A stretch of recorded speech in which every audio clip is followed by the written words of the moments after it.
Okay, well, enough of that. Give it up for Emily.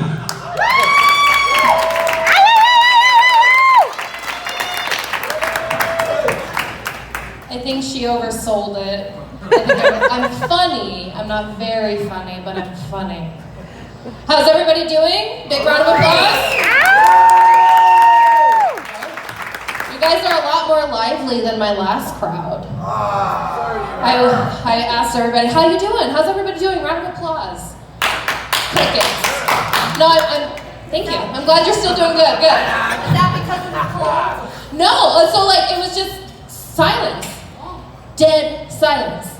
And then the mortician came down and said, ma'am, I don't think you're supposed to be here. That's a weak opener, but that just kind of warms you up for what I might have coming up. Your expectations are really low right now. Some exciting news. I quit my job this week. I don't have a joke about it, I just needed to talk about it. That's what we're here for. Yeah, thank you. I appreciate that. I appreciate this exchange we're about to have. I turned 30 this year. That's something new. I think everybody goes through that, but this is my first time. Thank you, I survived. Twice. But there are a couple things that I weren't expecting for when I turned 30. And the first one was to become a human barometer. I can now feel storms coming in my shoulder from one too many aggressive disc golf throws. Apparently that's what happens when you turn 30. I also realized when I turned 30, now I can either commit to a daytime activity or a nighttime activity, but never both. Never both. And today I done fucked up because I committed to both, and I am tired, y'all. This girl is sleepy, but we delivering it tonight. I also, one of the tells now of being a millennial, being 30, elder, or whatever, is I have a throwback pop punk playlist on repeat on all streaming platforms.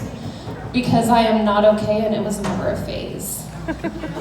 Any emos out there? Any ex-emos? No? Yeah! Okay, alright. I don't know my audience. We're fixing to learn each other though. There are some perks to being a functional adult. Perks to being a functional 30-year-old adult. Where are they at? I can drink beer whenever I want. Nobody can tell me no. Cheers. Cheers, everybody. Tip your bartenders are doing an awesome job. Keeping the drinks coming.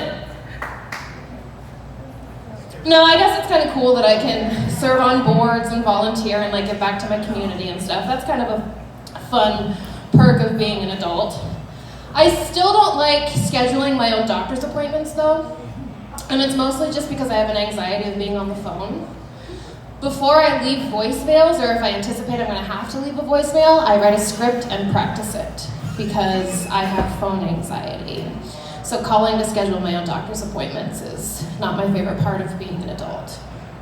Just in general, I don't like going to the doctor because I feel like they ask you a lot of trick questions. Like you go in there and they go, how are you? Polite society has told me that I need to say, I'm good, and you? But I'm in the doctor's office. Why are you asking me how I am? Like, obviously I'm not good. I also think they're a little bit shisty in their billing system because they will send bills out months after an appointment. Like, I will get a bill 2 months after I had an appointment, and as I'm opening it, I'm like, holy shit, did I have an appointment where I got diagnosed with memory loss? No, it turns out I just smoked too much weed and forget why I go to the doctor. Anybody else notice that dangerous crimes are on the rise in town? Like outside of the Clifton zip code? Kind of concerning. I was hanging out with some friends downtown, and one of my friends was like, hey, can you walk me to my car? And I was like, sure, I'll walk you to your car. So I walk her to her car, and she's like, thanks, I just don't feel very comfortable. And I'm like, okay, glad I can help you out here. She's like, can I give you a ride back to the bar? And I was like, no, I'm good. And she's like, you're not scared? And I was like, I'm built like a linebacker. Nobody's gonna fuck with me. Yeah! Also, I was raised in South Clifton, so like I've got some street cred. 32 and an 8-ball road right there. I grew up there. Like that's my hood. I got some cred. Nobody's gonna fuck with me. I watch a lot of murder documentaries, and I feel like, thank you, right? Yeah, murder docs. Have you ever noticed how most of the ladies who get abducted and like axed off are skinny girls? I have extra insurance because I'm too thick to be snatched up off these streets. Nobody wants to make 2 trips for groceries, right? Every one of you in here, you look at your bags and you're like, okay, I will load every single bag from shoulder to fingertip, both arms, so I do not have to make 2 trips for groceries. I feel like psychopaths have the same analogy, and no psychopath is gonna look at me and be like, yeah, that's a 1-trip bitch.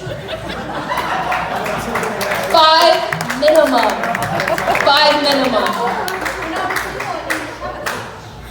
No, I say that with love. I think it's a really good thing that thick girls are getting their time in the sun, because y'all been sleeping on us. Y'all been sleeping on thick girls. Because not only are we pretty, obviously, we're funny as fuck. We've had to use comedy to deflect years of bullying, so we funny as fuck. Thank you. The only thing thicker than my thighs is my skin. No, come on, you can laugh at that.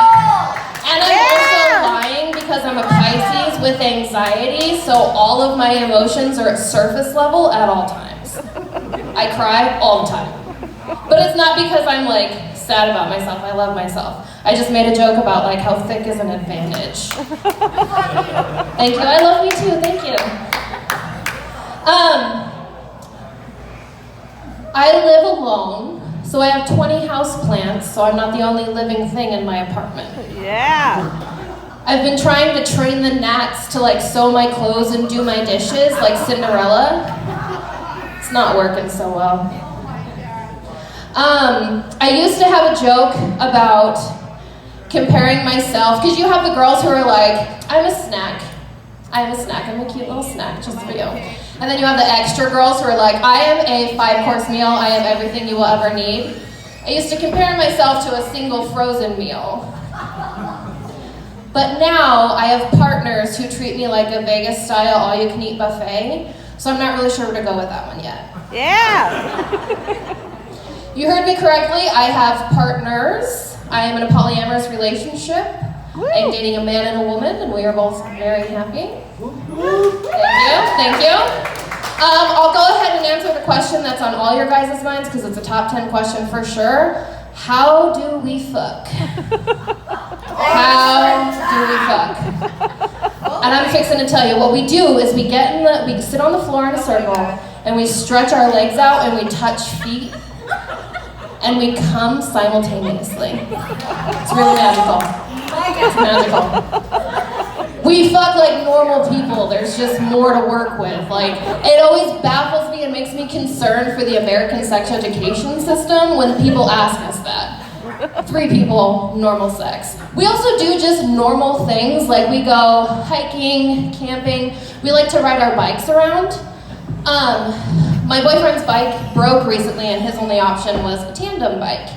And neither me nor my girlfriend like to ride tandem bicycles, because when you're a thick bitch on the back, it's a little shiesty, and I don't like to be on it. So then we figured it was a genius way to pick up a 4th. So we just ride our bikes around town, and we go, hey, you got an open seat? Wanna hop on? Wanna go? You wanna fuck? You wanna touch feet later? I'm lucky they like me because I'm kind of strange. One thing that I think is unique about me is people feel comfortable telling me poop stories. So they tell me stories about a time when they were very vulnerable, a time when they almost shit themselves. And I've collected so many that I think it's now time that I share one with all of you. I went to a party at a house of a gentleman who I fancied quite a lot. Wasn't feeling too good, stomach feeling kind of ugh. So I was like, I'm just gonna quick drop and flush, we'll be good. Just real quick. So I go upstairs, I drop, and I flush. Nothing happens. Flush again. Nothing happens. that is a solid fucking turd. It is not going down. So in like a drunk panic, I wrap my hand in toilet paper, reach in and grab it and throw it in the trash can, wash my hands and leave. Nobody's gonna know, it's not my problem anymore. I'm done. A couple hours later, I'm playing beer pong, and all of a sudden the house dog comes traipsing through. And I hear the roommate go, "Who the fuck gave my dog chocolate?" Oh my god. Oh my god. That was awesome. Followed by, "Oh my god, it's shit." The dog had ate my solid ass turd right about that trash can. Do you want to know the most fucked up part of that story? It's not mine, and you can't trust me with shit. Thank you for your time this evening, everybody. Have a good time. Enjoy the rest of the comic.